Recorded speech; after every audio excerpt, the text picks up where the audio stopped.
The sun glistened off her shiny white coat. Her pearl blue eyes looked at him. Oh, think I know what that is.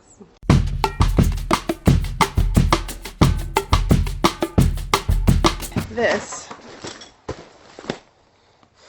is all of my cats fan fiction and fan art. Most of this I think is like around the year 2000, 2001. We're just gonna dive in, see what's in here. There's a few different sections in here. Okay.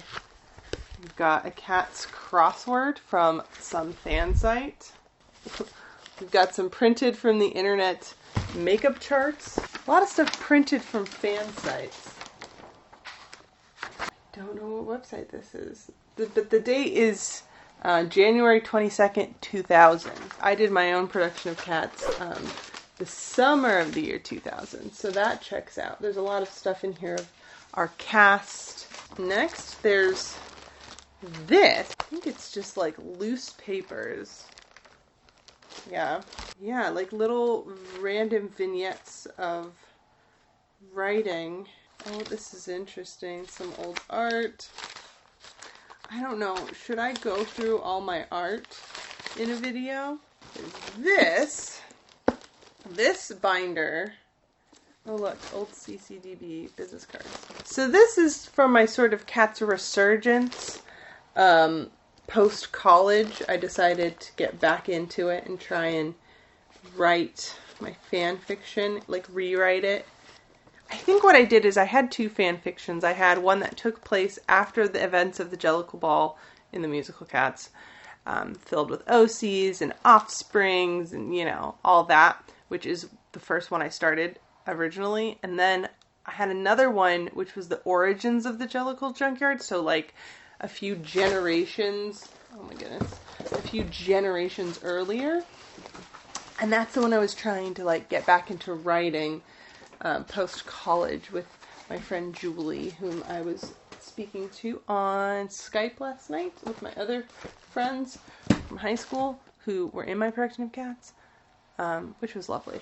Yeah, and we were going to do that, and we kind of spent time just, like, plotting and working out family trees, and that alone was as enjoyable as actually writing it.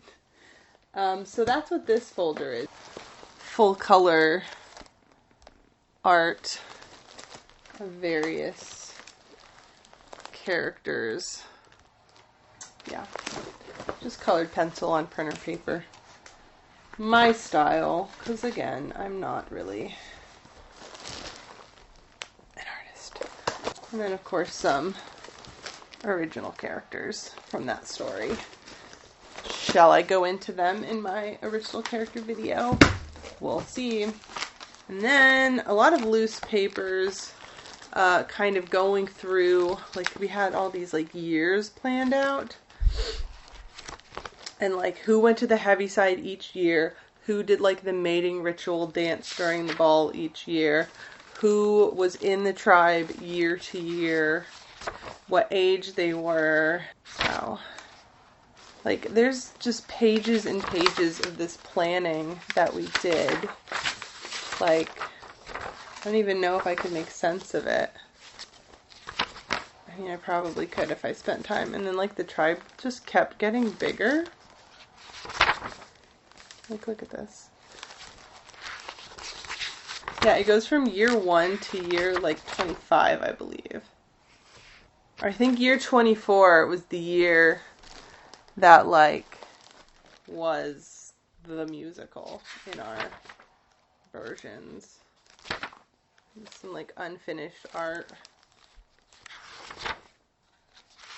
Lots of unfinished like bodies. An attempted group. And then of course I drew the junkyard often. Is that upside down? Oh, I think this is the junkyard from above, maybe? I don't know. Is that Repo art? I don't know. Like Paris Hilton and Repo the Genetic Opera art? That would be about the time. 2009 when I got into it.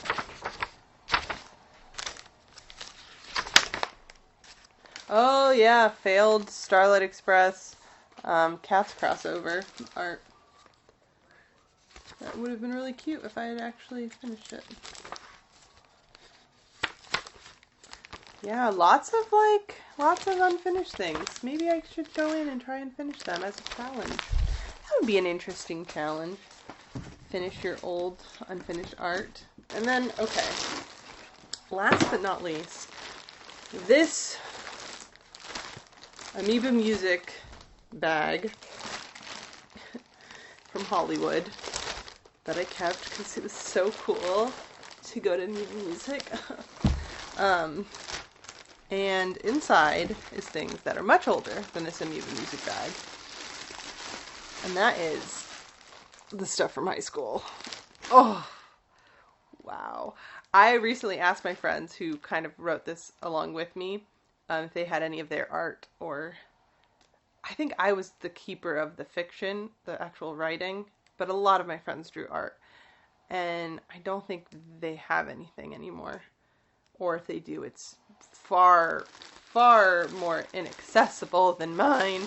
I don't know how much of this I'm going to keep in the video, because this might only be interesting to me. The original OCs. I'm not... Gosh, I don't want to show you things yet. I might build up to it. Not OCs, but like, it's stuff like this. Like, it's very rough. And we would do art on like lined notebooks. Like, that's where we would do our art. I don't know why we weren't like all into sketchbooks at that point. And maybe it was just me. Maybe I'm just remembering that we all did this, but maybe it was just me, and maybe I don't know. So that one barely has anything in it. This, I don't want to show you yet, but this is Book 1 Prologue. Oh, so this, okay, this is it. This is the beginning. Gosh, it's so bad. It's so bad. Like, so all like the OCs. Oh, book 1. You will never read it. No one will ever read it. No one will ever read it because it is terrible. Maybe my Patreons. Maybe. I'd have to like, I don't know. This Cats RPG. I participated in a large number of online role-playing games, form-based. I don't know how many of you know about that. Form-based role-playing games where it was like basically a forum or a message board, and you would post on this message board as your character, and there would be different like segments that were different locations, and like your signature would have something with your character. Sometimes you would have different accounts for different characters. Other times like you would have maybe a different color for a different character. I ran one for a while called Beyond Any Meaning. Oh man, I think I ran a Harry Potter one called Hoggywarts or Hoggywarty for a while. It's definitely a time of the internet that I don't think anyone talks about. I've never seen anyone like make a video about form-based RPGs. But this one was my analog version of that, where it was pretty much like a Sisterhood of the Traveling Pants type diary. Write a little paragraph and the date and our character, and just kind of go back and forth with like release form for my Cats musical. It was allowing me to post photos from our musical to my website, Endless Masquerading. It was my Cats fan site back in the day. It does not exist anymore, of course. Dancing charts. See, this isn't super organized because there's stuff from like my musical, this and that, all strewn around. But it's amazing that I've kept all of this. Ooh! And then this is great. Because the website doesn't exist anymore, I'm happy I have some printed out Cats news. It's pretty much just our diary. Oh. Should I do a whole video talking about that production? Oh, I gotta find the footage. I would love to do that. It is Lock, Shock, and Barrel from The Nightmare Before Christmas as Jellicles. Pretty cute. I like it. I think that one's on DeviantArt as well. Does anyone still use DeviantArt? Ooh. The sun glistened off her shiny white coat. Her pearl blue eyes looked at him. Oh. Think I know what that is. It's not, it's like, it's very PG, but yeah. So these are like numbered. Like 9, 7, 10, 8. Okay, it's all out of order, but I guess this is another chapter, just kind of loosely in here. Cool. Oh, I typed it up. I typed it up and was working on it. Prologue. It was 3 days after the Jellicle Ball. Ooh. Okay, you want the prologue? Alright, here's the prologue. It was 3 days after the Jellicle Ball. Grisabella the Glamour Cat had just gone up to the Heaviside Lair. She was chosen by the Jellicle leader, Old Deuteronomy, to see its many wonders. The year had started over, and that meant 4 new kittens before the next ball. But none of the Jellicles expected one so soon. Did I have it a thing that every year 4 kittens were born? I don't remember that. I do remember that, like, my story started with the birth of a kitten, but I don't remember that being. This is only like 3 pages long, but that's an interesting thing.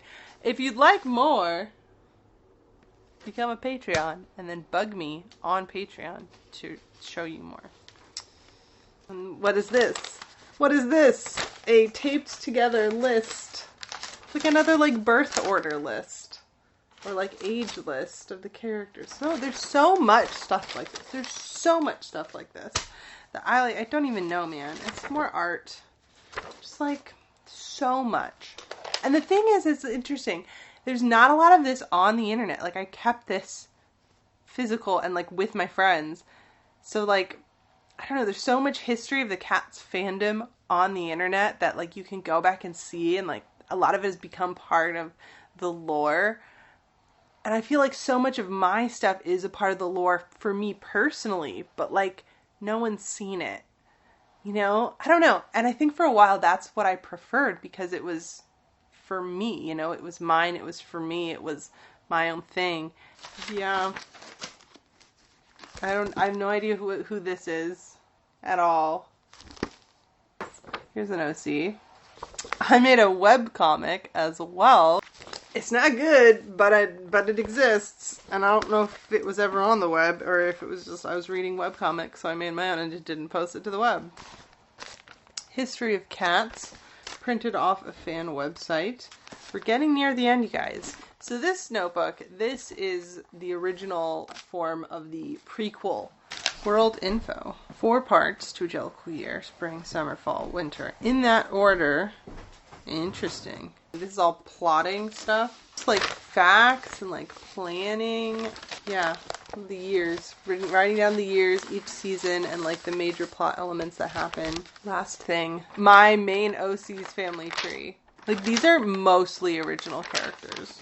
More of these like year breakdowns. Grisabella's family tree, Deuteronomy's family tree, Bustopher Jones's family tree, and Gus's family tree. Connecting them to all the original characters I wrote to exist prior to their births. Let me know too if there's anything in there you wanted to see more of or wanted me to make a dedicated video about because, like, I will. Signs that you're obsessed with cats. You watch Cats at least once a month. You know how long it was on Broadway.